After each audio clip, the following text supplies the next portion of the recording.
Hello, and thank you for joining this short form Zoom cast. Here, I aim to interview interesting guests who have gained hard-earned life experience through their personal journeys. I aim to ask my guests thoughtful questions in order to tease out the tools, habits, tips, and techniques for you, whether you are a peer of my guest, in this case, Chaim, or if you are looking to become a top performer. I hope that you will find this podcast both valuable and practical. Today, my guest is Chaim. He is a partner at OurCrowd. And in this episode, we hope to cover what first-time venture capitalists should do, what VCs and particularly OurCrowd look for when investing in new startups, and some of the main reasons why startups fail, and perhaps some other interesting information along the way. So Chaim, firstly, thank you for being here with me. Thank you for inviting me. And I'd like to start a little bit with your background to give us some context, because I understand that you were first in real estate and then you actually were a founder. How did you become a partner at OurCrowd? Brilliant. So I'll give you a little bit of my background. I grew up in Johannesburg in South Africa and moved with my family to the States, to New York in 1998. And I finished school there and, university, etc. And then ended up joining, family business, doing real estate. Since I've been a little kid, I guess, 7, 8 years old or whatever, I've always been very interested in technology. And as early as back then, I remember, being able to communicate with people from South Africa, over long distances back then when, the concept of calling overseas was prohibitive, right? Like it used to be a big deal to call someone in a different country. It was very expensive. And I was using, online communications, I think it was IRC back then, to communicate with people in different countries in Australia and the States, etc., all just using a local, dial-up number, a little 14.4 modem. And I always felt that that was the most interesting part of the world to me, is how things were being built and how people were being connected using technology, how technology was really moving the world forwards. I always felt that, it was the largest driving force towards moving things in mass forward, the whole of mankind. And then while I was working in real estate in New York, I would still spend hours every day sort of researching which companies were doing what, which technologies were, doing what, following different kinds of technologies and companies and things that interested me, seeing how they performed, how they grew, et cetera, et cetera. So I've always had like a strong passion in that direction. And then when I moved to Israel in 2012, I sort of made the decision that if I was going to go into that side of the world, into the business side and technology, etc., that was a great time. I wasn't really interested in getting involved in real estate in Israel. There's a whole new world, and I felt that Israel's always been known as a strong technology country, and this was my chance to sort of jump in. When I moved here, it was actually August 2012, end of August, and because I had been researching, I knew ahead of time that I was moving. I'd been searching and researching and looking at all the Israeli companies. What are they doing? Building connections to different CEOs of different companies here ahead of me moving, because I really had no idea what I was going to do. But I, once I moved here, I had to find something to do. And I heard that this company, OurCrowd, was just sort of getting started. And someone I knew had a meeting with them about joining as an early part of the company. And I told him that I'm joining him to his meeting. And, I did that. And during that meeting, I sort of set up my own interview for the next week and joined that day, the day of my interview. So, back then we were still, a handful of people, less than 10. And it's been quite a journey since then, building the company, growing it, watching it grow. and being a part of, making that happen. That's fantastic. I love how you were always consistently learning about the startup world and really seeing which companies are, doing well, and really looking into that entire ecosystem before you came and setting up those connections so that you were poised to take this opportunity when it came. Yeah, I mean, when I was setting up those connections, just because I had no idea what I was going to do, it landed up working well to my advantage. That once I started doing this, I also had a great network of CEOs that I was already in touch with and whose companies had already been following, which was super helpful to what I do. But I guess it was sort of, that was what I was interested in, and that's why I'm doing it. And because I was interested, I'd taken that sort of leap forward into getting myself into it and my head into it, into researching the Israeli market and the companies and who was doing what and who were the hottest companies, the fastest growing, etc. And it landed up, playing out really well to my advantage once I found what I was doing. What advice would you give first-time venture capitalists who are thinking about investing in companies for the first time? So I'd say the number one thing is make sure that you invest in enough companies, right? I think that this is something that's key in this industry, is that if you look at the metrics, there's a power law at play in venture capital, which is that 10 to 20% of your investments will return and make you money for all of the other investments, right? So out of every 10 investments you make, typically about 5 of those are going to disappear. About 3 of those, you'll be lucky if you get your money back, and 1 or 2 will then make you back all your money and the profit for the whole 10. So you got to make sure that when you're investing, you build yourself a portfolio in order to protect yourself. And that's it's a key element in building out your venture capital investments. It's almost like the 80-20 principle. Exactly. Yeah. So first-time investors, when they are investing, they need to basically have a very diverse portfolio. Yes, I think it's it's key. I mean, you don't have to build it up over day one. Again, venture capital is not it's not a stock market. There's no trading of shares happening day to day. Share prices change every year or two in this industry, right? It's not the stock market. And growth happens over long periods of time. It doesn't, all these big companies, people see these big exits being announced. Very few people take the time to look at when they were founded. Most of those companies have at least a 10-year on average life cycle, sometimes longer, sometimes a little bit shorter, but that's the life cycle of a company. Typically between starting and an exit is somewhere around 7 to 10 years. And over 3, 4, 5 years, if you're investing in this industry, you need to be building yourself a portfolio that'll protect you against your losses, and hopefully you'll have a few winners within your portfolio. What's fascinating about OurCrowd is that there is the ability of equity crowdfunding. Could you talk a little bit about what makes that so special? Yeah, so what we did at OurCrowd is we felt that the world of venture capital was sort of locked up to institutional investors and really, really big investors, right? I'll give you a 2-minute crash class on VC. VCs are set up. Typically, you'll have a couple of GPs. Those are the people that run the fund. They work there every day. It's their full-time job. And they'll have a bunch of LPs, which are the people that give them the money to invest. Typically in the venture capital world, those LPs are made up of large corporates, insurance companies, pension funds, etc. And maybe a few of the world's richest people.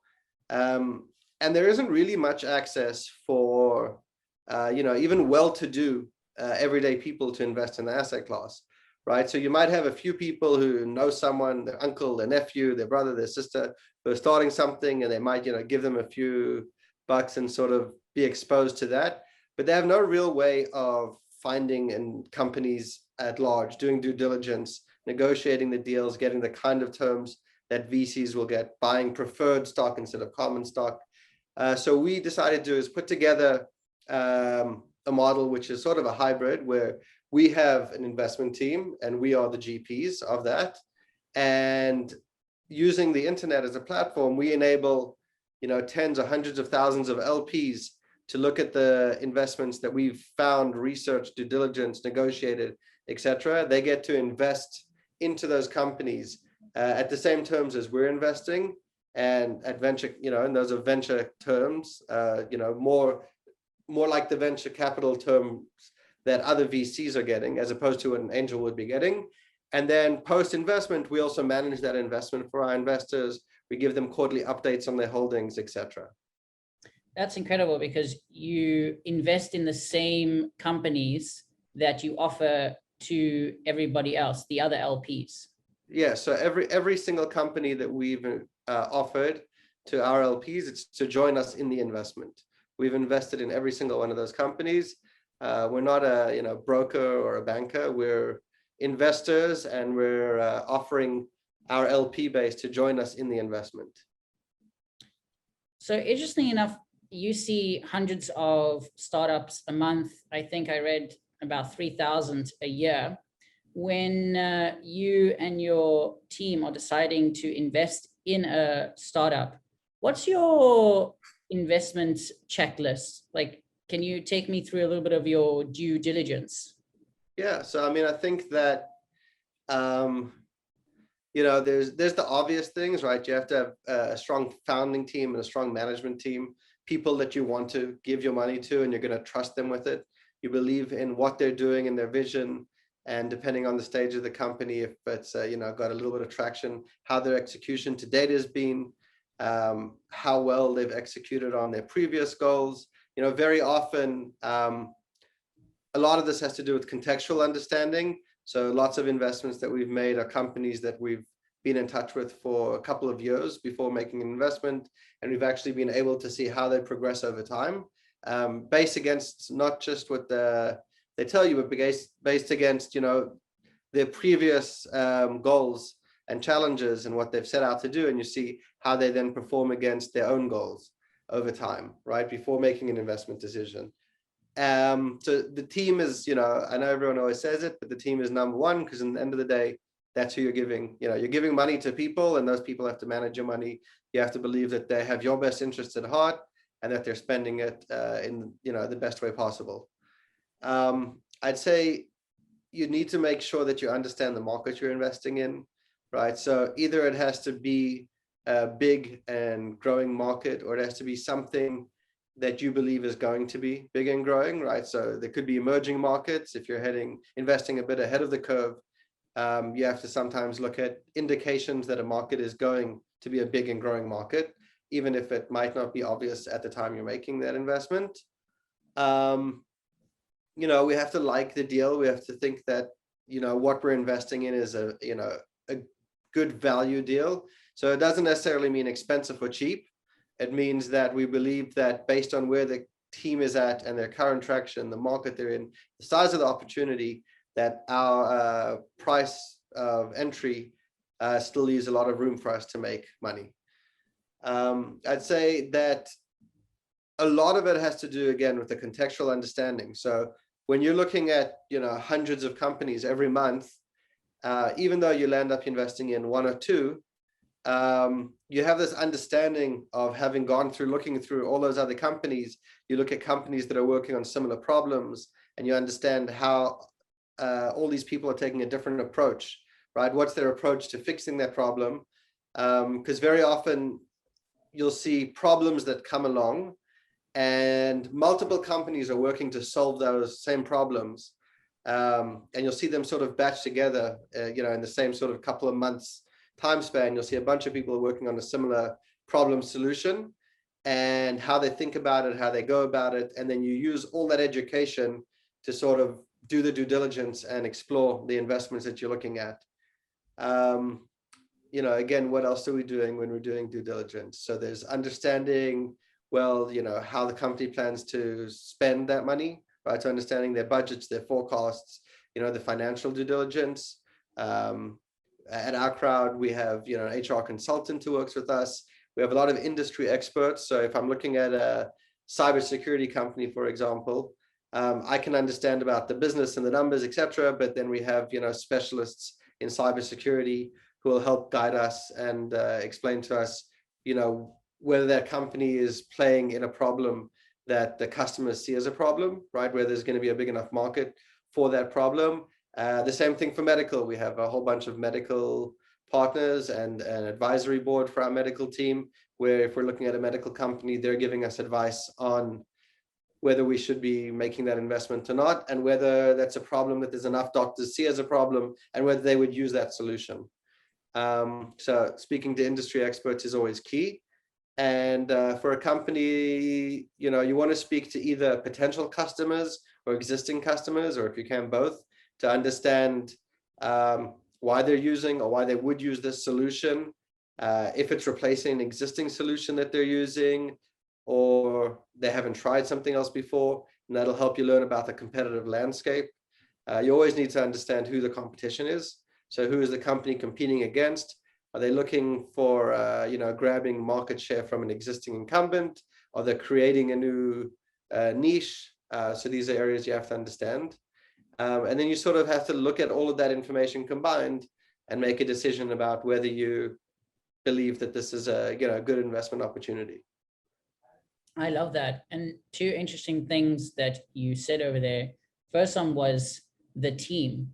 It's not just OurCrowd investing money and going away. It could be a potential 10-year relationship. It's mentorship. It's so much more than just giving money. Definitely. I mean, the way I think about it, and I always joke with the CEOs of companies, is that the investment is sort of standing under the chuppah, right? Which is why I like dating a little bit before, because after you're married, people seem to think that the investment is the end all, but really it's just the beginning of a long relationship and having to work together and, work through problems together and figure out solutions, be there for each other, and then sort of see how we can help to create value as a company, or me as an individual, for the companies that we've invested in. So for potential founders looking for investment, it's also about finding that right relationship, the VC that you feel has the best connections and you can make the best collaboration with. So I think that's really important is, I think the same way that we do due diligence on companies, good founders should do on their investors, right? So if you're looking for an investment, you want to find out, and there's so much available information today that's really just about, sitting and doing the research. It's not even necessarily the firm, but the individual partners at a firm who have a specific focus and are focused on the area that you're working on. It's a very different conversation when you just, sort of blast out to a million VCs that, hey, I'm looking for an investment, will you invest? Or if you've identified the specific partners that have an interest in the field that you're working in, if they've made previous investments, and you make sure that they haven't invested in something competitive, but you can really start to understand who you're speaking with. And then when you target them as an investor in the company, and you can get on the phone with them and say, hey, I know you've invested in this and this company. I know you invest in this and that stage. This is where I'm up to. This is what I do. That sort of, shows that you've done your homework and that you know who they are. I have more and more CEOs that I meet over time, good CEOs who, before we've had our first meeting, they've spoken to other founders and gotten feedback about me. Even before our first meeting, they've already started to do their due diligence.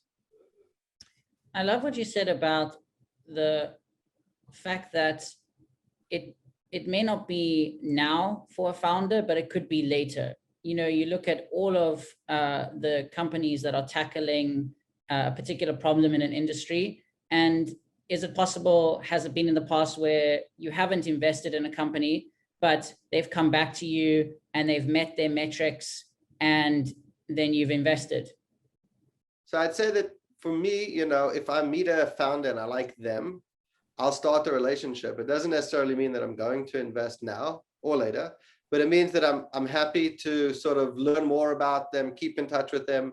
There's plenty of founders that I have landed up investing in because I like them on a personal level. We got along. They're, you know, mentors. You know, we meet up every couple of months and get an update from them, speak to each other, see how each other are doing, see how their company's doing, see how the progress they've made is. You get to see over time the goals that they've set out for themselves. Have they achieved those milestones? How things are going, you know. And when you have all this contextualized information, you know, you can have a conversation and speak to them about, you know, last time we were on the call, you told me you were about it because, you know, XY, this big customer, you know, what happened with that? And if it worked out, you know, did it work out the way you would and thought it would? And if it didn't work out, what went wrong, right? And, you know, if you do that over a whole bunch of quarters and, you know, months and years potentially, you really get to understand who you're sitting across the table from and how they behave and whether they set out realistic, you know, goals and expectations and whether they hit those goals. You know, so it's very much about having a connection to the person that you're looking to invest in and them having a connection with you. Interesting. And when you are meeting founders for the first time, you know, obviously, as you said, that they've done their homework, they've contacted other co-founders to find out a little bit more about the VC. But when you're sitting in a meeting with them, what are some questions that you appreciate them asking? So I think that, you know, good founders are going to ask you about what kind of value you're going to provide for them, right? How are you going to work for them? I mean, I think especially in today's market, you know, and, you know, where we're halfway through 2021, there's a lot of capital in the market today, right? So, you know, if a founder taking an investment from someone wants to understand what they're going to get out of it. And it's not just the money, because, you know, the money is the one thing that's the same by every investor. So the question is, what value add are you going to provide? And, you know, I've spoken with founders who very often, you know, they've taken money from investors, you know, previously, and they're happy that those investors just invest and let them work, right? There's, you know, on the scale of you can be helpful, you can do nothing, and you can actually cause damage as an investor. And, you know, you definitely don't want to be an investor who's causing damage. But then the question is, what kind of value add can you provide for your portfolio, right? And very often, especially when you're having these long-term relationships with CEOs before investing, you'll end up starting to provide that value even before you've invested, right? To show them, you know, who you are, what you've made of, and how you can help them. And also, you know, I strongly believe that the reason Israel is doing so well currently is because we've built such a strong ecosystem. And when I go and help a founder do something in his business, even though, you know, I don't have an investment with him and I'm not exposed to the value that I'm helping to create, you know, I'm putting something into a larger system. I'm putting something into an ecosystem that down the road will pay dividends, whether it's with that company or with someone else, or maybe he'll go and help another founder, you know, because that's the way the world goes round. And by everyone working together, we created a stronger ecosystem that ultimately helps everybody. I love that. Just to go a little bit deeper into something you said, how can an investor accidentally hurt his investment? So I think that there's investors who, first of all, once you're invested in a company, you know, the CEO definitely has a feeling of being more beholden to you, so to speak. So, you know, if you've invested in a company, there's varying levels. You can have a board seat, right? Obviously, if you're a board member, you can create damage to a company. But even if you're someone who's just invested and you don't necessarily have a board seat or whatever, you can create a lot of noise for the company. You can create a lot of headache that can be damaging. You can get in the way of the CEO. You know, you can potentially be exposed to information as an investor that should be kept private, but you might, you know, be bragging to a friend or whatever. You might be telling someone else information that they shouldn't necessarily be hearing about. So I think there's a lot of privilege around being an investor in a company and understanding that for the sake of your investment, you need to respect information that you get exposed to. and your only goal is to either do no harm or create value. I see, that's interesting. It's a fine line between providing value, but not say making too much noise for the CEO and the team. Yes, I mean, also, I mean, if you look, companies land up having during their lifetime quite a bunch of investors, and if a CEO has to go about dealing with all of them and managing them all, that can also just be a huge time, issue. And you want them to be building a company and working. You don't want them to be managing their investors. I hear that. And interesting enough, since you're in a position where you get to see lots of different startups working on some of the same problems, what are some pitfalls that you just see over and over again from founders? What are some pitfalls? That's a good question. I think that founders can sometimes get caught up in an idea and forget that there needs to be a market and market validation for their idea. So sometimes you'll see like the smartest minds, working on ideas that are I don't know if I want to say just inappropriate, but definitely going to be a very hard market for them to penetrate. So it could either be that they're, you have on one side of the spectrum, either they're working on something where they're just, you don't believe there'll be a big market, and then, why are they wasting their time? Or you can sort of just see that whatever they're trying to work on is just not going to come together, that's even more tough.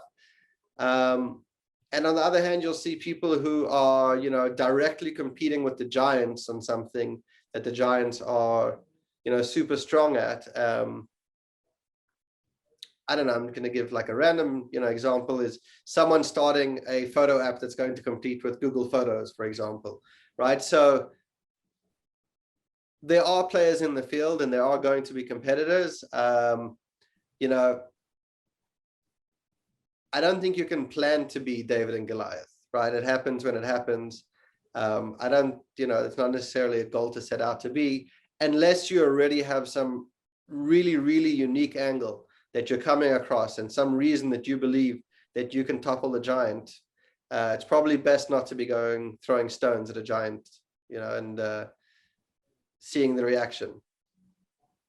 I see a lot of founders that are so passionate about their idea, and as you said correctly, it's hard sometimes to be focusing all out on the idea, and then you miss, is there a market share for this? Do people want this idea?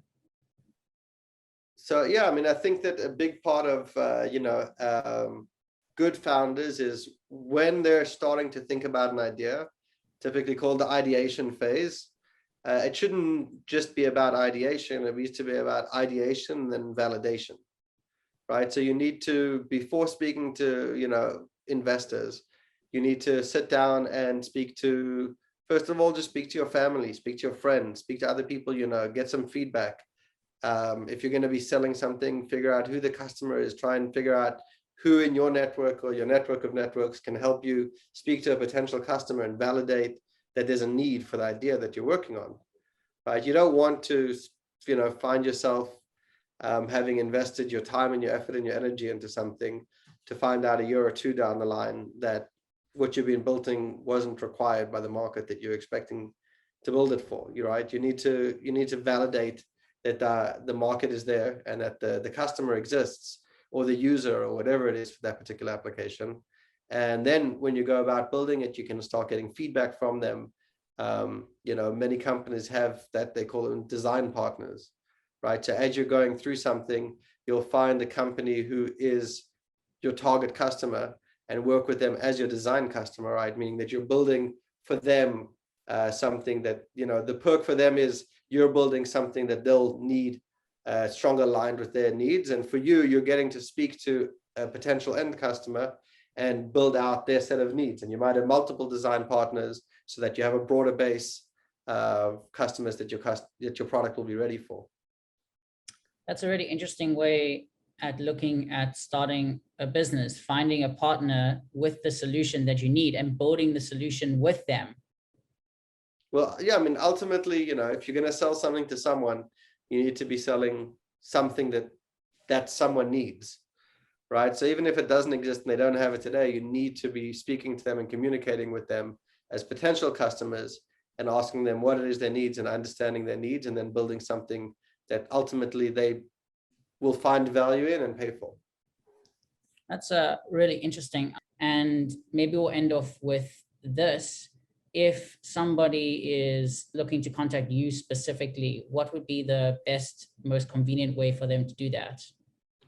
So if you have a company and you'd like us to look at your presentation, apply.ourcrowd.com is, you know, the best way to make sure it doesn't get lost in someone's inbox. And aside from that, I'm on LinkedIn. You know, feel free to. I'm pretty responsive to everyone, and I'd be happy to have a chat. Thank you so much, Chaim. This was very interesting and very valuable. Thank you for allowing us under the hood. Thank you for having me, and it was great chatting with you. It was great chatting with you too.